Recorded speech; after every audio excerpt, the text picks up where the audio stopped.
Дәл осындай керемет анимация жасап үйренгіңіз келсе, қазір мен сіздерге көрсететін боламын. Ол үшін бізге жаңа композиция создавать ету керек. Ол үшін создать композицияға барамыз.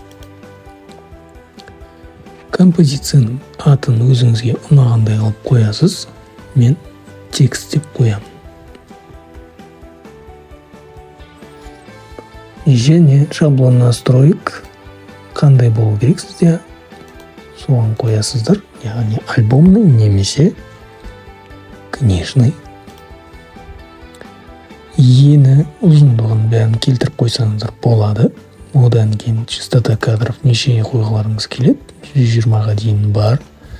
Разрешение полный және цвет фона. Фоныңыздың түсі қандай болу керек? Өзіңіз ұнаған фонды таңдайсыз. Және де длительность деген бар бізде. Ұзақтығы 5 секунд. Фонда қойдым. Жаңа композиция создавать етіп алдық. Енді текстімізді жазуға кірісеміз. Ол үшін жоғарғы жаққа барамыз. Горизонтальный текст құралын басамыз. Құралды басқаннан кейін өздеріңізге қажетті текстті жазасыздар.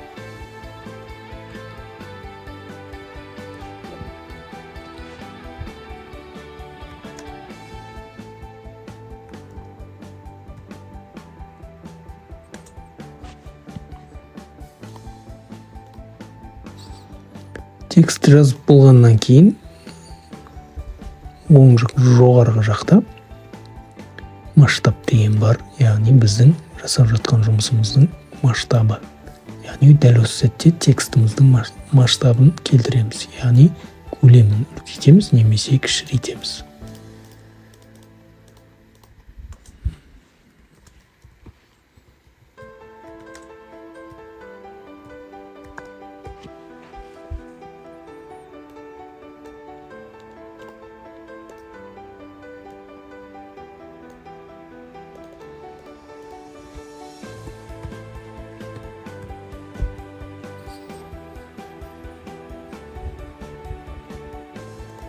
Жазған текстіміздің түсін өзгертсек болады.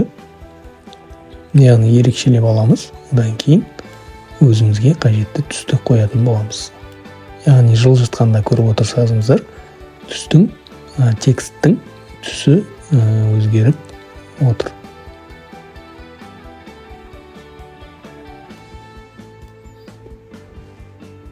Жақсы.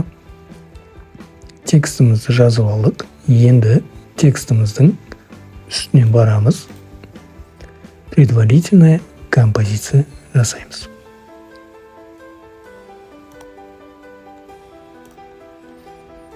Предварительная композиция жасап алдық. Көріп тұрғаныңыздай. Енді эффекты и шаблоныға барамыз. Осы жерге поискқа цилиндр, яғни цилиндр эффектісін іздейтін боламыз. CC цилиндр. Осыны алып, текстіміздің композициямыздың үстіне қоямыз. Мінекей. Қойған сәтте біздің текстіміз дөңгеленіп шыға келді. Одан кейін сол жақ жоғарыға қарасаңыздар, бізде осының цилиндр эффектісінің, яғни баптаулары шығады. Осы жерден біз өзіміздің текстімізға түрлі анимация берсек болады. Ол үшін біз rotation'ды басамыз. Rotation'ды басқан кезде бізде 3 түрлі rotation ашылады. X, Y, Z.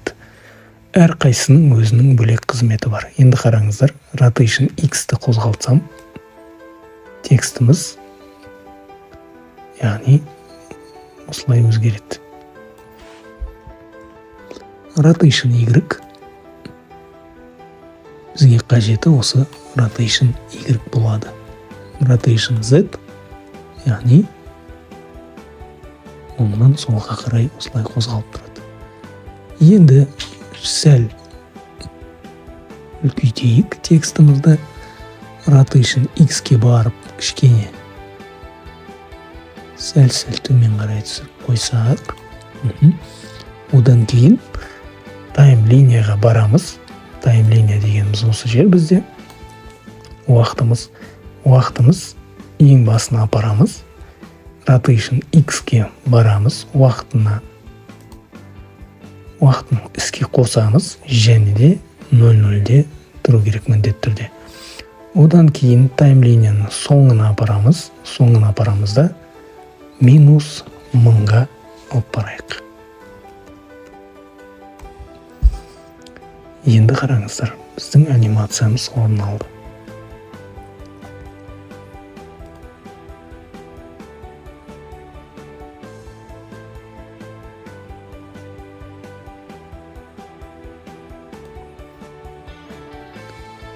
Дәл осындай анимациямыз біздің дайын болды. Енді сіз өзіңіздің фантазияңызға қарай әртүрлі анимацияларды жасап үйренсеңіз болады.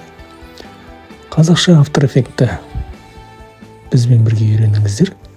Сіздермен болған лайықты ұстаз жобасы бізбен бірге ұстаз деген атқа лайықты болуға шақырамын. Лайк басып, бізді қолдап кетіңіздер. Алдағы уақытта сіздерді әлде де қызықты видеолар күтетін болады. Сау болыңыздар.